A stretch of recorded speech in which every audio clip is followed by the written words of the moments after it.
So today we're going to discuss group and team production, and really, I want to make this concise. You guys know how I can ramble on and ramble on about things, so I'm going to really work to keep this in that quick training that we promised, and really keep it simplified.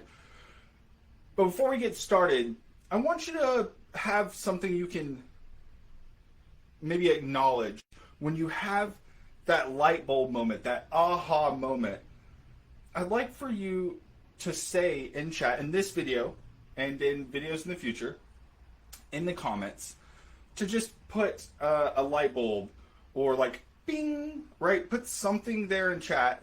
Let's do the light bulb, right? Or type bing in chat here when it really makes sense. That'll help me to understand, when this is making sense to you, but also kind of highlight the moments for other people. So as we look at team production and group production, a lot of the time there's complexities. Maybe it's the 10 things, the 20 things, the 50, the 1,000 things that we have to do. But to distill it down into what really works, we have to have what I believe are these three things: some accountability and measurement, some way to measure the experiment and hold people accountable for the results, so you can use these. In marketing, you'll hear things like KPIs, key performance indicators, things like that, to gauge progress. So, implementing systems for tracking is huge. Communication's huge. An environment where people are speaking to each other, whether that's you and your teammates or your staff, or if you're in network marketing, maybe it's your group, your team, your upline. If you don't have communication with them, it's a sideline, it's somebody you've met in training, etc.